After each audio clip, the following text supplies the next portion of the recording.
다 같이 사도신경하심으로 6월 1일 6월 월삭 새벽 예배를 하나님께 올려드리겠습니다. 전능하사 천지를 만드신 하나님 아버지를 내가 믿사오며 그 외아들 우리 주 예수 그리스도를 믿사오니 이는 성령으로 잉태하사 동정녀 마리아에게 나시고 본디오 빌라도에게 고난을 받으사 십자가에 못 박혀 죽으시고 장사한 지 사흘 만에 죽은 자 가운데서 다시 살아나시며 하늘에 오르사 전능하신 하나님 우편에 앉아 계시다가 저리로서 산 자와 죽은 자를 심판하러 오시리라.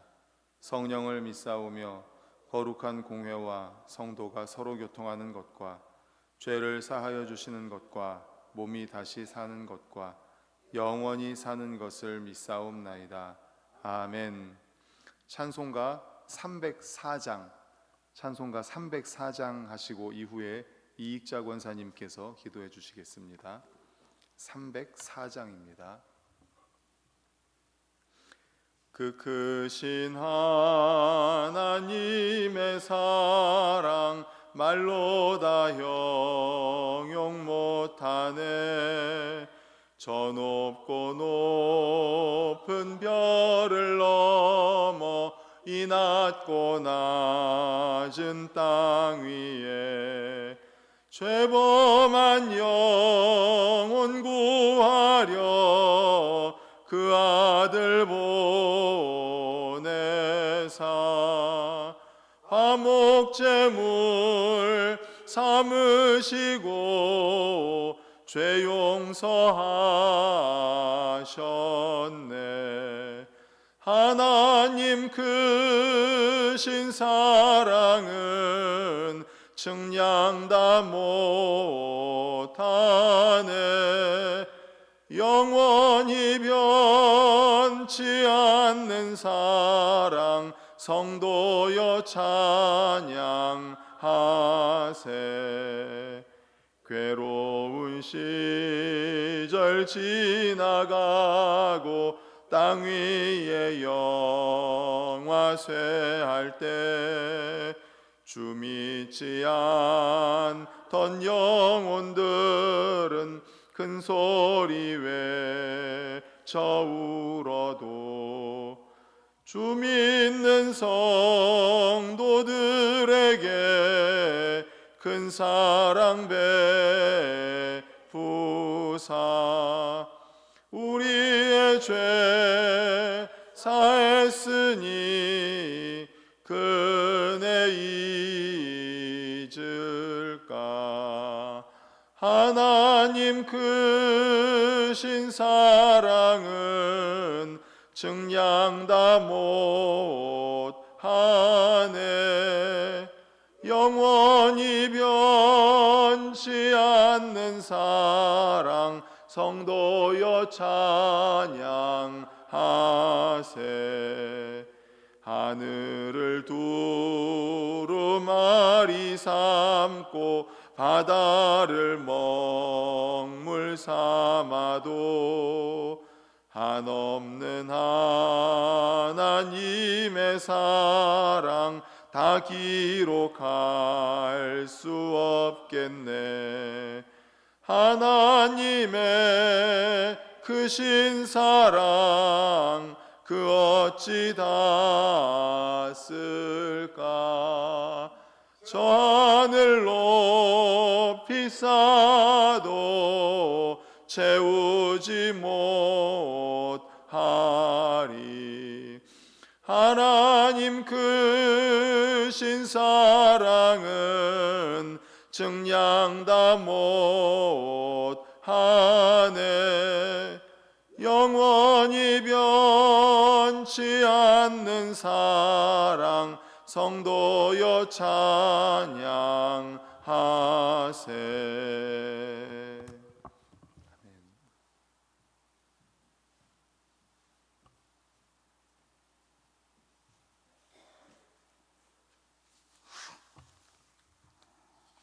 기도드리겠습니다. 주님 감사합니다. 5월의 봄 행축을 주님의 은혜 가운데 마치게 하시고 이제 오늘은 6월이 시작하는 월상 예배를 드리게 하시니 감사합니다. 오늘도 주시는 은혜의 기쁨이 내일의 시작이 힘이 되고 6월 내내 더 큰 기쁨이 되게 하시옵소서. 우리들의 많은 기도 제목들 더욱 기대하고 간구하는 기도가 되게 하시고 응답의 체험을 주시옵소서. 우리 반석교회가 구원의 통로가 되어서 믿지 않은 자들의 구원의 방주 역할을 하며 영적으로 양적으로 몇 배가 성장되게 하시옵소서. 아버지 하나님, 행축대 방문한 우리 태신자들 믿음의 뿌리가 내려서 우리 반석교회의 일꾼이 되게 하시옵소서. 아버지, 또한 6월 3일 투표가 주님의 뜻에 합당한 지도자가 선출이 되고 국민을 위한 이정자들이 되게 하시옵소서. 또한 아버지, 세계의 모든 전쟁을 종식시켜 주셔서 세계가 평화롭게 살며 또한 이 나라의 경제가 세계의 경제가 안정이 되게 되어서 회복되게 하시옵소서.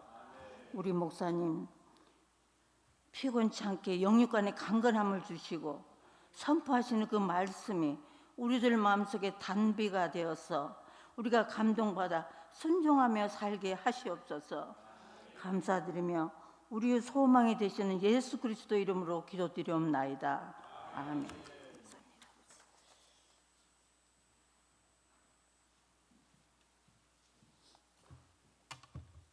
네, 하나님께서 주시는 말씀은 마태복음 5장 44절 말씀입니다. 마태복음 5장 44절 말씀입니다. 신약성경 7페이지에 있습니다. 마태복음 5장 44절. 예, 우리 다 같이 읽겠습니다. 시작. 나는 너희에게 이르노니 너희 원수를 사랑하며 너희를 박해하는 자를 위하여 기도하라. 아멘. 제가 다시 한번 읽겠습니다. 나는 너희에게 이르노니 너희 원수를 사랑하며 너희를 박해하는 자를 위하여 기도하라. 아멘. 네. 6월 1일입니다. 아마 어제 달력을 다 넘기셨을 텐데 이번 달 달력의 제목이 바로 이겁니다. 말씀이고, 그리고 제목이 너희 원수를 사랑하며. 6월 한 달 또 오늘 말씀을 주실 텐데 원수를 사랑하기 위해서 정말 몸부림치고 기도하는 우리 성도님들 되시기를 간절히 소망합니다. 아멘. 우리는 저마다 인생의 무거운 기도의 제목을 안고 이 자리에 나왔습니다. 우리 새벽마다 기도하실 때 또 우리 건강을 위해서, 가족을 위해서, 자녀를 위해서, 또 물질 문제, 인간관계 등등 여러 가지 문제로 우리가 기도를 드립니다. 여러 가지 문제가 또 우리를 누르죠. 하지만 정작 우리를 가장 고통스럽게 하고 밤잠을 설치게 하는 것은 환경적인 문제보다도 또 사람에게 받은 상처일 때가 많이 있을 것입니다. 믿었던 이에게 당한 배신이라든지, 또 어떤 분이 이제 가슴에 꽂히는 비수와 같은 그런 말을 했을 때 그 말 때문에 정말 밤잠을 이루지 못하고 가슴에 멍으로 남아있을 때도 많이 있을 것입니다. 오늘 예수님께서는 그 마음의 상처를 안고 온 저와 여러분에게 우리가 이성적으로는 받아들일 수 없는 그러한 준엄한 명령을 하고 계십니다. 우리 본문을 44절을 다시 한번 읽겠습니다. 시작. 나는 너희에게 이르노니 너희 원수를 사랑하며 너희를 박해하는 자를 위하여 기도하라. 아멘. 정말 이성적으로는 받아들이기 너무 어려운 말씀입니다. 원수와 같은 사람, 아니 실제로 원수, 내 마음에 정말 가슴을 도려내는 듯한 그런 비수와 같은 말을 한 사람을 어떻게 사랑하고 그 사람을 위해서 기도할 수 있습니까? 주님, 내 몸 하나 추스리기도 힘든데 건강을 위해서, 또 가족을 위해서, 자녀 때문에, 인간관계 때문에, 물질 문제 때문에 등등 여러 가지도 기도할 것도 많은데 원수를 위해서, 원수를 사랑하고 어떻게 그를 위해서 기도합니까? 피눈물 흘리게 한 사람을 위해서 어떻게 기도하라는 말입니까? 오늘 이 새벽 우리 주님이 왜 이토록 이성적으로는 하기 불가능한 그런 명령을 우리에게 하시는지, 그 속에 감추어져 있는 사랑의 비밀을 함께 나누도록 하겠습니다. 첫 번째, 원수를 사랑하라고 한 것은 먼저는 우리를 자유하게 하시는 명령이라는 사실입니다. 우리는 나에게 상처를 준 사람을 미워하는 것이 사실은 지극히 당연하죠. 나에게 상처 준 사람 너무나 밉지 않습니까? 그러나 누군가를 혹시 치밀하게 미워해 보신 적이 있습니까? 누군가를 굉장히 치밀하게 미워해 보신 적이 있습니까? 그 사람을 미워하는 동안 그 사람이 고통을 받던가요? 내가 치밀하게 미워해, 누군가를, 나에게 상처를 준 사람이 너무 미워서 그 사람에 대해서 굉장히 미워하는 그런 생각을 할 때 그 사람이 나의 이런 치밀한 생각 때문에 고통을 받습니까? 아니면 내 영혼이 먼저 망가지던가요? 미움은 부메랑과 같아서 상대방에게 가기 전에 내 영혼을 먼저 사정없이 짓밟습니다. 그 사람의 얼굴을 떠올릴 때마다 심장이 뛰고 입맛이 사라지고 결국에는 주님과의 친밀한 기도의 문마저 꽉 막혀버립니다. 누군가를 미워하다 보면은 내가 먼저 그런 기도의 문이 막혀요. 미움은 나를 가두는 세상에서 가장 잔인한 감옥입니다. 혹시 이런 경험 해보셨는지 모르겠는데 저만 그럴지 모르겠습니다만 운전을 하다 보면은 좀 화나게 하는 사람들이 있습니다. 운전을 참 포악하게 한다든지 정말 예의 없이 하는 사람이 있어요. 그러면 우리가 가끔씩 크럭션을 빵빵하고 울리잖아요. 저는 그러면은 개인적으로 크럭션을 울리면 제가 더 기분이 안 좋아요. 크럭션을 울릴 때는 상대방 기분 나쁘라고 이렇게 크럭션 울릴 때가 많지 않습니까? 그런데 저는 제가 크럭션을 울리고 나면 계속 생각이 나고 제가 더 기분이 안 좋은 거예요. 운전을 하면서. 약간 그런 것 같더라고요. 미움은 나를 가두는 세상에서 가장 잔인한 감옥이다. 예, 내가 크럭션을 울리면서 저 사람을 미워했는데 내가 더 그 안에 갇혀버리는 거죠. 그래서 예수님은 원수를 사랑하라고 하신 첫 번째 이유가 바로 사랑하는 자녀인 저와 여러분을 그 마음의 지옥에서 건져내기 위함이라는 사실을 기억하시기를 간절히 축원합니다. 아멘. 그래서 저는 개인적으로 무슨 생각을 하냐면 운전할 때에 택시 운전하시는 분들이 그렇게 좀 안 좋게 하시잖아요. 그러면 조금 제가 전에 사역하던 예사랑교회에 택시 운전하시던 집사님이 계셨어요. 국집사님이거든요. 그러면 저는 속으로 그렇게 생각해요. 아유, 우리 국집사님이겠거니. 예, 택시 운전하시는 분이 제 앞에 막 끼어들면서 저를 힘들게 하면 아유, 우리 국집사님이겠거니 이렇게 생각을 해요. 그리고 또 버스 운전하시는 분들도 좀 험하게 하시잖아요. 그럼 또 전에 이제 사역하던 교회도 우리 교회도 버스 운전하시는 집사님이 계시잖아요. 뭐 이 집사님이나 송 집사님이 계시잖아요. 그러면은 버스 운전하시는 분이 그렇게 험하게 하면 아유, 우리 이 집사님, 송 집사님이 급하신가 보네 이렇게 생각하고 넘어가요. 그래야 저도 마음이 편해요. 예, 바로 이겁니다. 우리가 마음의 지옥에서 우리가 먼저 벗어나게 하기 위해서라는 거예요. 원수를 사랑하라고 하는 것은 그 사람을 위한 명령이기에 앞서서 미움의 사슬을 끊고 자유함을 얻어야 하는 바로 나 자신을 위한 사랑의 처방전이라는 것입니다. 나를 사랑하기 때문에 원수를 사랑하라고 할 때 그 미움의 감옥 속에서 나를 먼저 벗어나게 하기 위한 하나님의 사랑의 처방전이라는 것이죠. 그런데 사실 그것이 내 힘으로 내 인격으로 하기에는 너무너무 힘이 듭니다. 그래서 십자가 사랑의 은혜를 받아야 됩니다. 십자가 사랑의 은혜. 한국 교회사에 사랑의 원자탄 하면 누구죠? 손양원 목사님이죠. 한국 교회사에 정말 사랑의 원자탄이라고 하면 손양원 목사님을 말합니다. 1948년 여순 사건 당시에 목사님은 공산당 청년 안재선에 의해서 사랑하는 두 아들이 죽임을 당합니다. 두 아들을 먼저 보낸 부모의 심정은 뭐 말로 표현할 수가 없죠. 지옥일 것입니다. 얼마 후 사건이 진압되고 아들을 죽인 범인 그 안재선이 잡혔습니다. 그리고 사형을 선고받습니다. 그런데 손양원 목사님은 상상할 수 없는 그러한 결정을 내립니다. 그 계엄 사령관을 찾아가서 눈물로 간청을 합니다. 이 안재선을 살려주십시오. 제가 양 아들을 삼아서 이 사람을 양 아들로 삼겠습니다. 주변의 모든 사람들이 말렸습니다. 아니, 당신 아들을, 2명의 아들을 죽인 사람을 어떻게 살려달라고 합니까? 그리고 양아들로 삼아서 어떻게 하시겠다는 겁니까? 모두 말렸지만 손양원 목사님은 결국 사형 직전의 청년을 극적으로 살려서 이름까지도 안재선이 아니라 손재선이라고 바꿔가지고 그 아들을 양아들로 키우고 결국 신학을 시켜서 공부해서 신학교까지 보내게 됩니다. 훗날 손양원 목사님이 죽은 아들의 장례식장에서 10가지 감사의 기도의 제목을 이야기하는데 맨 마지막에 10번째 감사의 제목이 뭐냐?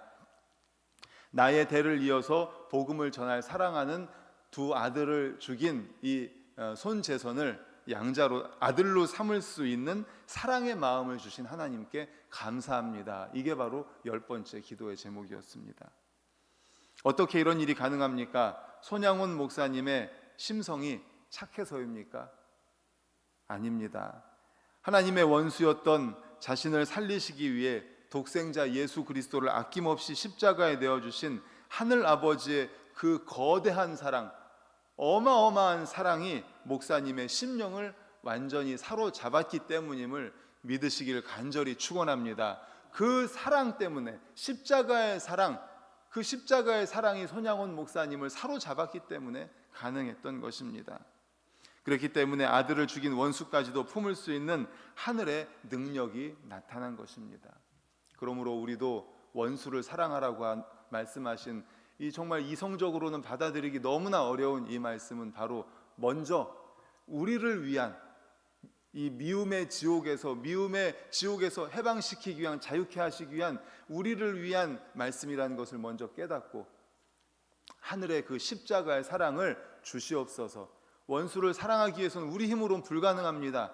그래서 하늘의 십자가 사랑, 그리스도의 그 사랑을 먼저 달라고 기도하고 그리고 그 사랑으로 사랑할 수 있는 우리 모두가 되시기를 간절히 축원합니다. 아멘. 그런가 하면 2번째, 기도는 사랑의 시작이자 영적인 무기입니다. 우리 본문 44절을 다시 한번 읽겠습니다. 화면 보여주시고요. 시작. 나는 너희에게 이르노니 너희 원수를 사랑하며 너희를 박해하는 자를 위하여 기도하라 라고 말씀합니다. 기도하라라고 말씀합니다.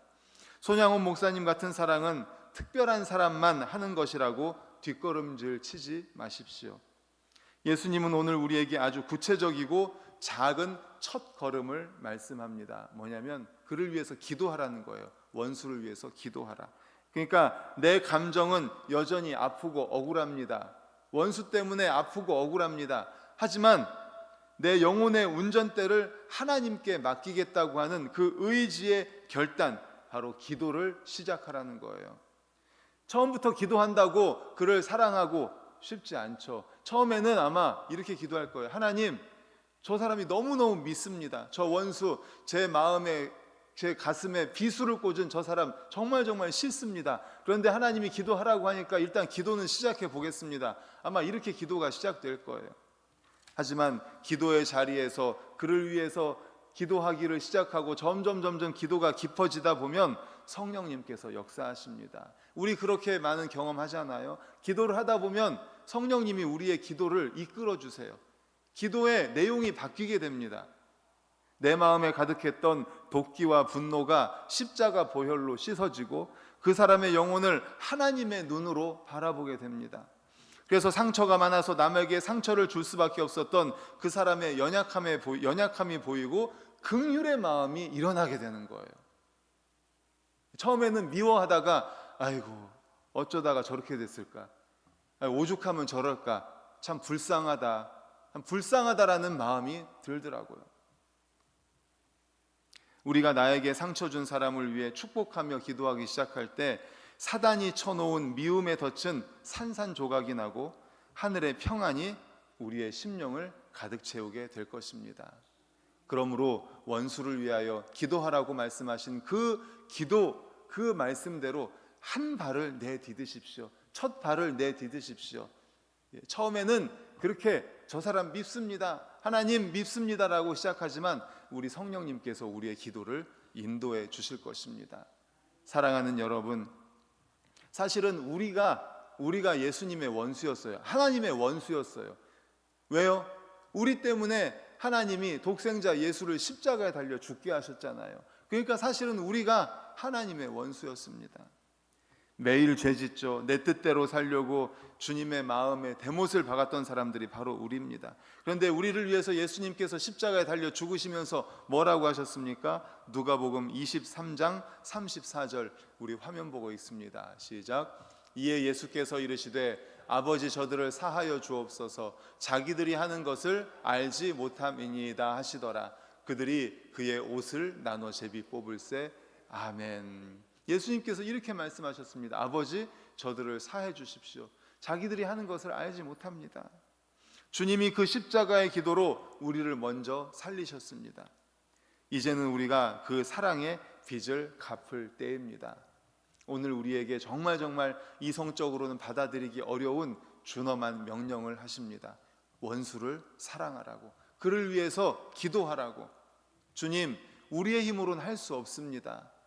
십자가의 사랑을 우리에게 주시옵소서. 그래서 우리가 먼저 그 미움의 지옥에서 자유롭게 하여 주시고, 주님의 명령에 순종해서 우리가 기도를 시작할 때 성령님께서 우리의 기도를 이끌어 주시어서 그 원수를 긍휼히 여기고 그를 위해서 진심으로 기도하는 단계까지 나아가는 저희들이 되게 하여 주시옵소서. 이렇게 기도하고 정말 진심으로 자유를 누리는 우리 모든 성도님들 되시기를 간절히 축원합니다. 아멘. 기도하시겠습니다.